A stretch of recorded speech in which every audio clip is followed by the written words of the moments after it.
So karon mga kabantay sa tuong pagkuyog sa programang Ang Balaod ug ang Katawhan ubay-ubay sad ang atoang angay ipang diskurso karon. Sa karong panahon na mga kabantay, murag dili nagyud malikayan ang kabalaka sa daghang pamilyang Pilipino. Kada adlaw mosaka ang presyo sa gasolina. Kada adlaw mosaka ang plete og mosaka pod ang gasto sa panginabuhi. Og sa luyo ani nga krisis mga kabantay nagyud usa kahilom pero bugat nga kahadlok sa ato ang ginala. Kahadlok mga kabantay nga tungod aning krisis basin mawad-an kog trabaho. Kahadlok nga basin dili na kaya sa kumpanya ang gasto niini. O kahadlok nga unsaon na lang pagpadayon sa pamilya. Daghan sa itong mga kabantay karon ang naapektuhan na ay ubang gipang retrench, na ay gipang kuhaan og trabaho og na ay napugos og adjust sa ilahang trabaho aron lang makasabay sa kalisod sa panahon karon. Apan sa tunga-tunga ani nga kahimtang na gihapoy mga pangutana na kinanglan nato tubagon. Attorney, pwede ba gyud nang tangtangon lang ko sa trabaho nga basta-basta lang? Nga wala lay due process? Unsay atong katungod isip usa ka trabahante. Og unsaon nato pag-angay sa bag-ong pamaagi sa trabaho sama sa work from home. Kaya ang tinuod nga krisis mga kabantay dili lang yun sa langis, dili lang yun sa ekonomiya, naapektuhan sad ang ato ang mga kabantay nga trabahante. Ang dignidad sa mga empleyado ug ang kaugmaon sa matag pamilya. Busa karon sa tuang pagkuyog mga kabantay atong hisgutan dili lang ang balaod kun dili ang kahimtang sa katawhan. Tali sa termination sa trabaho, sa bag-ong sistema sa telecommuting og sa realidad nga ato ang giatubang karon. Kay sa panahon sa kalisod mga kabantay, kinanglan sad nato nga masabtan unsa ang atong katungod, unsa ang proseso ug unsa ang angay natong baruganan isip parte sa katawhan. Karong panahon na mga kabantay, atong sugdan ang atong pagdiskurso aning termination of employment.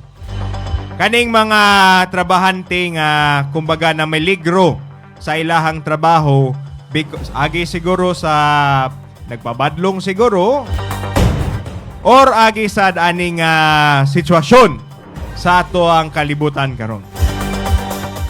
Karong panahon na mga kabantay, dili gyud malikayan nga daghantag na nadungog nga balita. In fact, mga kabantay no, natay recent caller lang, nihangyo lang siya nga dili lang magpaila. But nagpatambag nga attorney, kaning akong kumpanya ba? Naghinay-hinay na ang kaning mga naghinay-hinay na magtangtang og mga trabahante. Na in fact, naa daw siya nadunggan and I can confirm, no? Nga naay mga kumpanya nga naghinay-hinay na og panira. Uban nagretrench, uban kalit-kalit lang og pangtangtang og empleyado. Tungod sa global nga crisis, taas nga presyo sa langis. Mahal ang kuryente. Og pagtaas sa gastusan sa negosyo, ang epekto niini sometimes will directly affect the workers. Ang atong mga kapwa trabahante. Tingali na ay mga kailangan na tangtang. Tingali ikaw mismo nagkabalaka. Basin ako sunod. Pwede ra ba kahakot ang tangon nga anytime? Og unsa man akong katungod kung ingkaso ganig manangtang na ni ang mga empleyado. Employers. Karon nga sa to ang pagkuyog mga kabantay, atong hisgutan ang usa ka importante kayo nga issue, ang gitawag nga termination of employment. Dili lang kung unsa ang balaod, kung dili kung unsa ang hustong proseso o unsa ang angay buhaton kung ikaw gani gipaagi aning proseso sa termination of employment. Mga kabantay, we need to understand a fundamental fact. Once an employment is already granted to you, gihatagan na kag contract of employment na nakaikuan kanang katungod niini. That employment contract will govern and will be considered as a right to your benefit. Unsay pasabot niini mga kabantay? Sa panahon nga tagaan na mog kontrata, sa panahon nga gikonsiderar naka og regular nga empleyado, ang protection ani imuhang pagka-empleyado kani imuhang trabaho is protected by law and granted to you isip usa ka katungod. Now, ang kaning konsepto sa termination of employment kay mga kabantay ubay-ubay, no? In fact, kaning mga gas stations kasagaran nga atong nadunggan natay 425 ka gas stations and counting ang nagsira kay wa na kuno sila supply sa langis and resulted into pag-terminate sa ilahang mga empleyado. Now, mga kabantay, ang kaning termination of employment isip paghuman sa relasyon tali sa employer o employee. Ang importante nato nga masabtan, dili tanang termination illegal. There is actually a legal termination, Kay kasagaran man gud kung may agi na ganig termination, ang isip na day nato illegal. Sa balaod sa Pilipinas, labi na sa to ang labor code, protektado ang trabahante batok sa illegal dismissal. Busa, unsay pasabot niini mga kabantay, dili pwede nga tangtangon ang usa ka trabahante nga basta-basta lang. Mga kabantay, sa tong pagdiskurso niini natay duha ka konsepto nga angay natong sabton. Number 1 is substantive due process or nanong gipatangtang. Ikaduha ang kaning procedural due process. Unsay proseso sa pagtangtang. Kung usa ka ka-empleyado nga kabantay nga danaw nimo nag-face ka ning termination proper of your employment, timan ini mga kabantay. Let's talk about substantive due process. Unsay valid nga reason para tangtangon ang usa ka empleyado. Mga kabantay, adunay duha ka klase. Number 1, is just causes. No? Kaning sala sa empleyado. Kini ang mga rason nga tungod sa binuhatan sa empleyado sama sa serious misconduct or grabe nga pagpabadlong. Ikaduha, gross neglect of duty. Kaning di na lang jud mo lihok or mubuhat sa trabaho. Ikatulo, fraud or breach of trust and confidence. Kaning pagpangawat. No?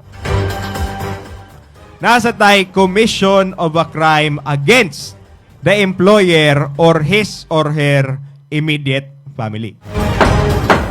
Atong balikon mga kabantay ha, serious misconduct. No? Kanang grabe kayo kanang usahay na empleyado nga makita nato nga sobra na lang jud kabadlongon. Di na lang jud maminaw no or kanang sobra na lang jud kabadlongon.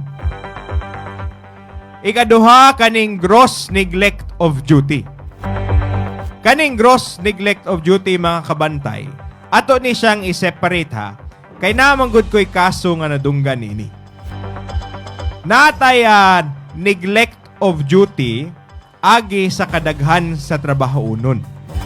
Kanang usahay malubong na lang sa trabaho.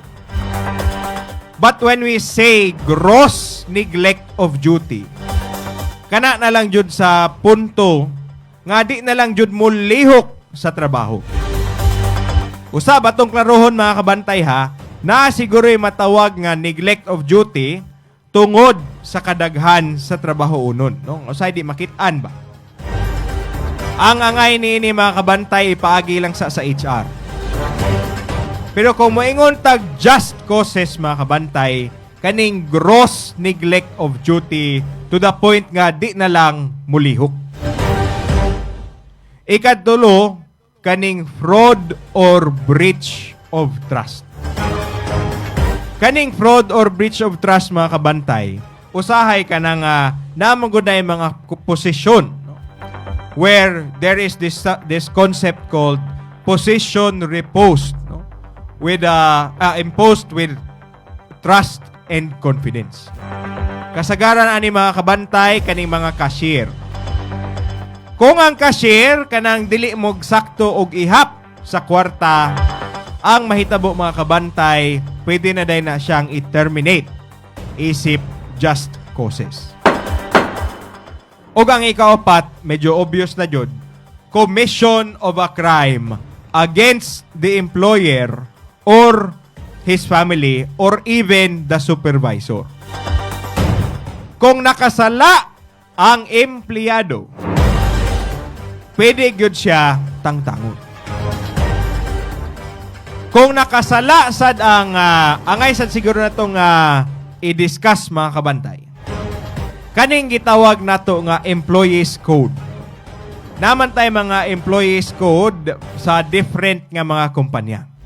Sa lahi-lahi nga kumpanya. Kung naasad nga to naka-state mga kabantay, pwede sad na himuong just cause no, to terminate.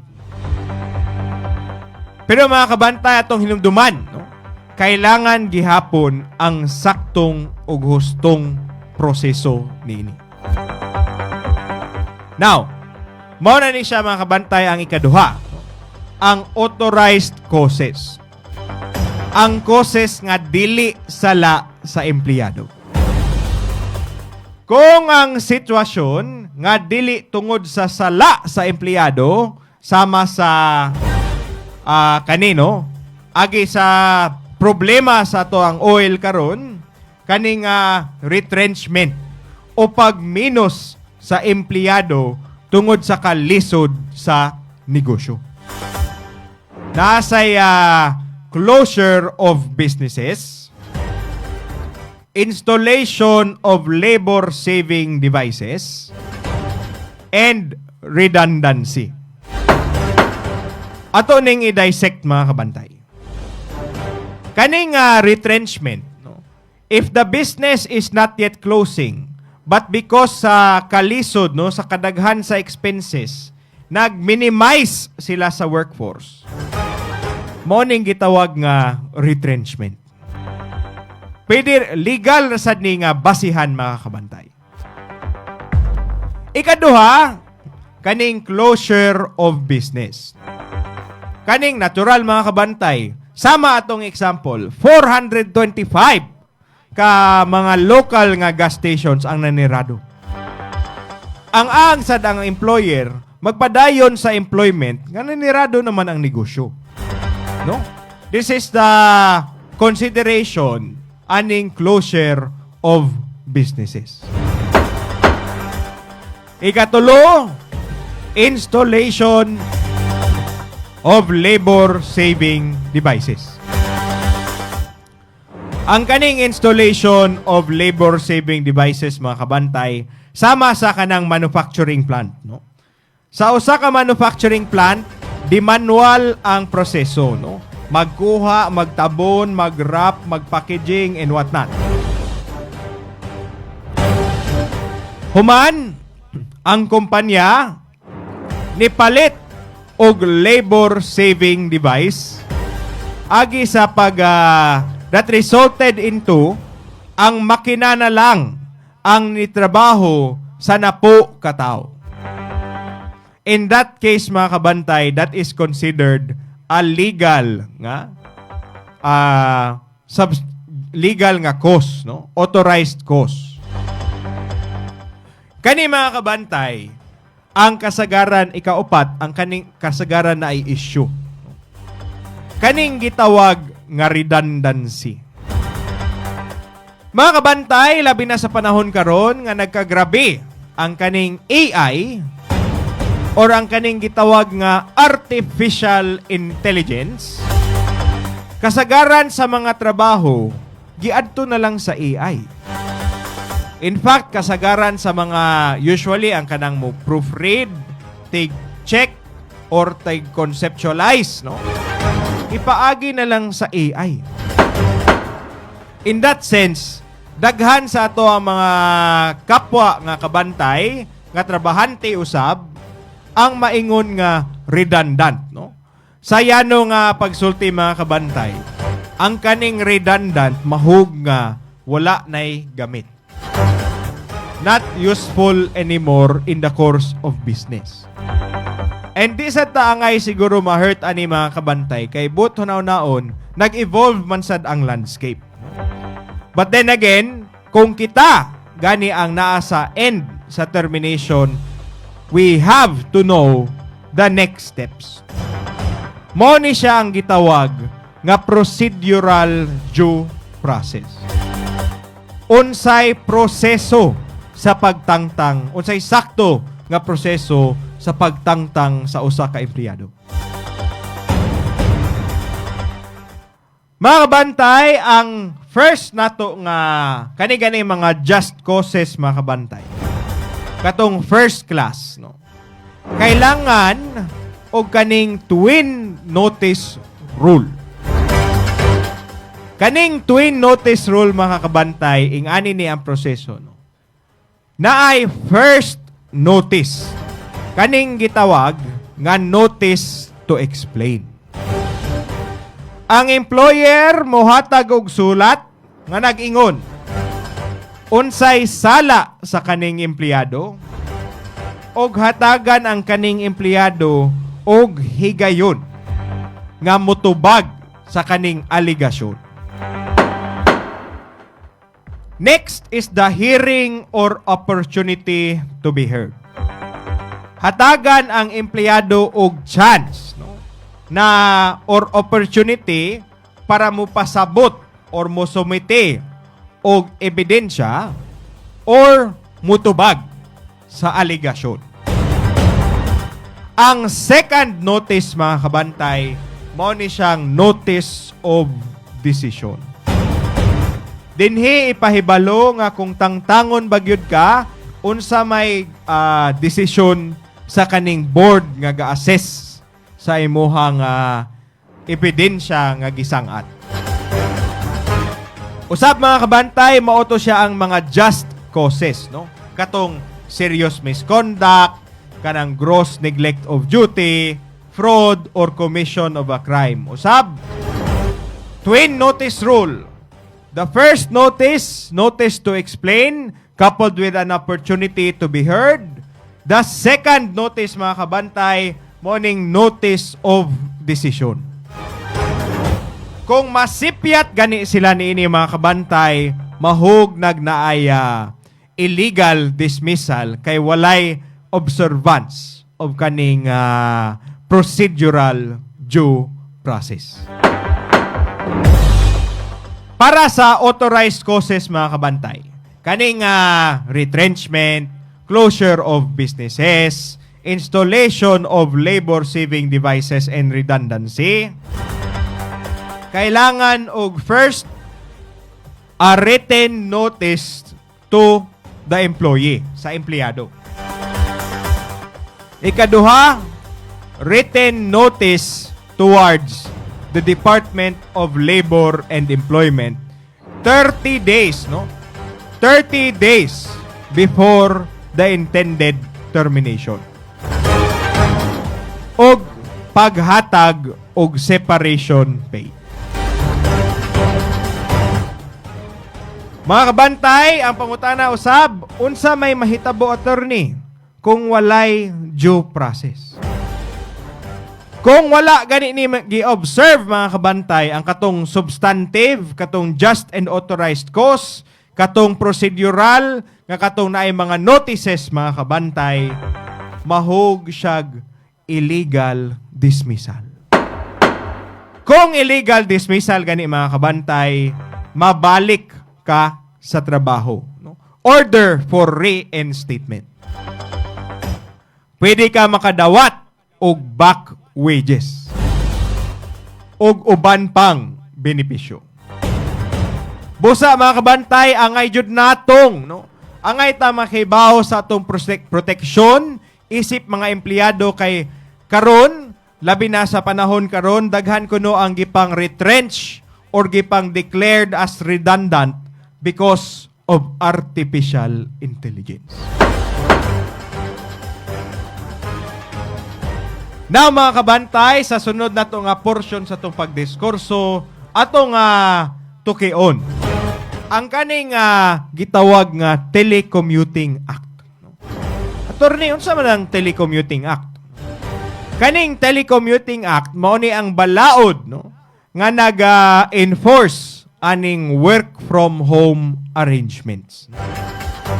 Labi na sa panahon karon nga mahal na jud kaayo ang plete o gasolina. Ang uban kumpanya nag-impose o kaning work from home arrangements. In that case mga kabantay, ato ning tukion ang Telecommuting Act. Mobalik ang programang Ang Balaod ug ang Katawhan. Maminaw lang taog pipila ka pahinumdum sa itong pinalanggang sponsors mga kabantay. Please stand by.